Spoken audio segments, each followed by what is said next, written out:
Sejahtera semua, selamat datang ke channel Fels Lifestyle. Halo semua, salam sejahtera Malaysia. Salam sejahtera Malaysia. Halo semua, salam sejahtera Malaysia. Salam sejahtera Malaysia. Halo semua, salam sejahtera Malaysia.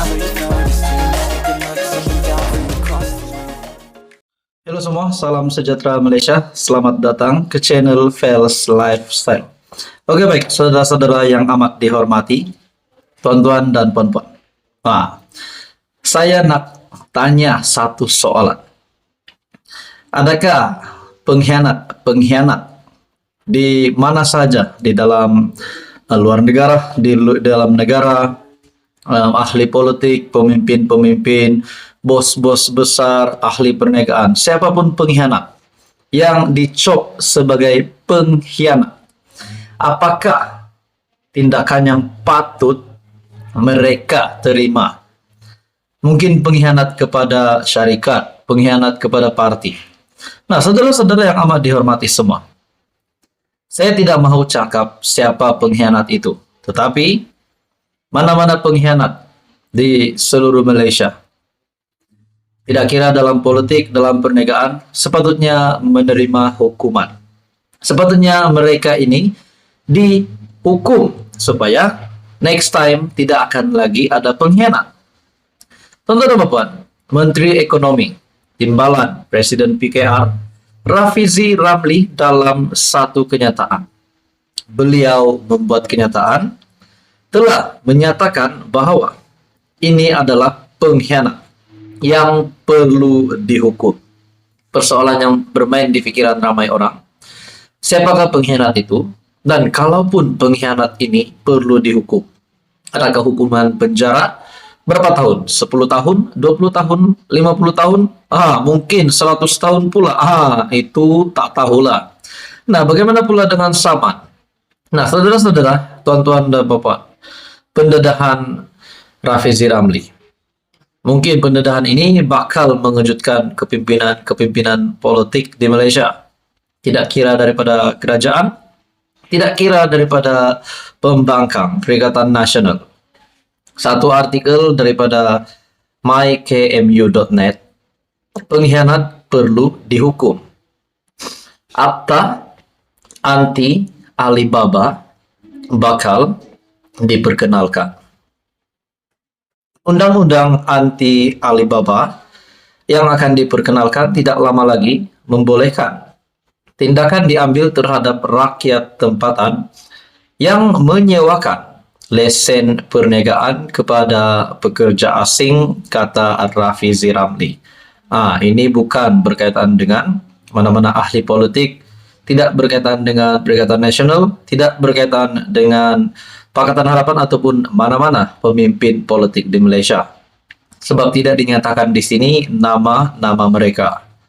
Seterusnya di dalam artikel ini, Menteri Ekonomi berkata, situasi Alibaba yang didakwa semakin berleluasa itu berpunca akibat lambakan pekerja asing apabila negara terlalu bergantung kepada mereka, terutama bagi sektor 3D, kotor, bahaya dan sukar. Bila pekerja asing dah ramai, orang kita pula pergi sewakan dan bagi lesen dengan cara Alibaba untuk mereka buat perniagaan, katanya di platform X. Akta anti Alibaba akan membolehkan tindakan diambil kepada rakyat Malaysia yang mengalibabakan lesen dan lain-lain kepada pekerja asing tanpa menepati syarat-syarat. Isu itu kembali berbangkit apabila operasi besar-besaran memberkas pendatang asing, pendatang tanpa izin di Jalan Silang, Kuala Lumpur, Kamis lepas mendapati banyak lesen penduduk tempatan digunakan warga asing untuk berniaga. Julai lepas, Perdana Menteri Anwar Ibrahim dilaporkan berkata, kerajaan dalam proses merangka dasar anti Alibaba bagi menangani kesan negatif budaya itu terhadap ekonomi. Selain menyewakan lesen kepada warga asing, budaya ini turut membabitkan kegiatan menjual kontrak diperoleh mereka kepada pihak lain untuk mengaut keuntungan menerusi pembayaran. Rafizi berkata, antara langkah-langkah untuk mengurangkan kehadiran buruh asing dalam negara adalah dengan menetapkan sasaran pengurangan pekerja sedemikian secara berperingkat. Saudara-saudara, apa komen Anda berkaitan dengan isu ini? Itu adalah pendataan terkini Rafizi Ramli, Menteri Ekonomi yang pasti mengejutkan seluruh Malaysia. Sekian saja, teruskan bersama di dalam channel ini untuk info yang seterusnya. Halo semua, salam sejahtera Malaysia, tuan-tuan dan puan yang amat dihormati semua. Saudara-saudara, saya melihat kedudukan kerajaan pimpinan Datuk Seri Anwar Ibrahim, kerajaan perpaduan yang kita dapat lihat masih teguh, masih berdiri kuat. Anwar Ibrahim sebagai Perdana Menteri masih memimpin sebagai Perdana Menteri, bahkan selepas parti-parti gabungan GRS, GPS yang sah akan menyokong kerajaan pimpinan Datuk Seri Anwar Ibrahim sehingga PRU 2027, PRU yang ke-16. Tapi ramai pula yang kata, mungkin penyokong-penyokong Perikatan Nasional ataupun mana-manalah pihak-pihak yang menyokong PN yang berkata PN tidak lama lagi akan cukup kerusilah, PN akan jadi kerajaan. Ada juga kata formula yang sama akan digunakan selepas 5 MP bersatu, 5 MP Perikatan Nasional yang menyatakan sokongan terhadap kerajaan pimpinan Datuk Seri Anwar Ibrahim.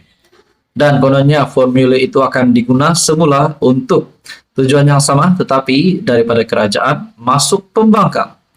Saudara-saudara, Raja Petra bin Raja Kamaruddin dalam entry Twitter mengatakan kerajaan Anwar lemah dan bertambah lemah.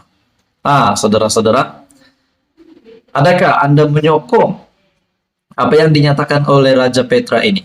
Adakah apa yang dinyatakan oleh Raja Petra ini satu kenyataan yang kita boleh percaya? Adakah fakta di dalam kenyataan daripada RPK ini? Sebelum ini di dalam ruangan komen entry Twitter Raja Petra, ada yang kata Raja Petra takut balik Malaysia. Bahkan ada yang kata Raja Petra dah meninggal ke belum? Jawabannya belum. Saudara-saudara, ini pasti satu kenyataan Raja Petra yang mengundang banyak komen daripada rakyat Malaysia. Di dalam entry Twitter ini ada kata, jangan nanti kamu lemah jantung dan mampus. RPK, agak-agaklah bila bala datang kat kamu kerana jahil. Akhirnya Raja Petra pula terima komen begini. Di dalam ruangan komen yang lain juga berkata, lah kata kerajaan dah jatuh, hari ini kata kerajaan lemah pula, mana satu betul. Nah, betulkah PN dah cukup nombor? Kalau dah cukup nombor, buktikan, terangkan. Barulah jantan, baru berani. Tapi sehingga hari ini kita masih dapat tahu kerajaan pimpinan Datuk Seri Anwar Ibrahim masih kekal teguh.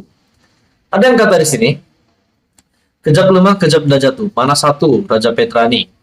Tidak rasa berdosakah menipu walaun hari-hari? Saudara-saudara, apa komen Anda berkaitan dengan kenyataan Raja Petra ini? Ada pula kata sini, lemah pula. Bukan hari itu kata dah tumbang ke. Betul, yang makin lemah tuh harm. Kau yang lemah dan bebal. Nah, saudara-saudara, kenyataan-kenyataan Raja Petra melalui entry Twitternya menunjukkan kononnya bahwa PN ini semakin kuat. Bahkan di dalam laporan sebelum ini, dalam artikel yang lain ada menyatakan rekod PN takbir negara lebih lemah berbanding kerajaan perpaduan. Sekarang sudah lebih setahun Datuk Seri Anwar Ibrahim memimpin kerajaan perpaduan sebagai Perdana Menteri Malaysia. Namun, kenapa kita dapat lihat semuanya semakin membangun dan semakin stabil? Kalau benar kerajaan pimpinan Datuk Seri Anwar Ibrahim ini teruk, kenapa sehingga hari ini masih berdiri? Apa komen Anda? Teruskan bersama di dalam channel ini. Untuk info yang seterusnya, mohon bantu channel ini dengan menekan butang like, share, dan subscribe.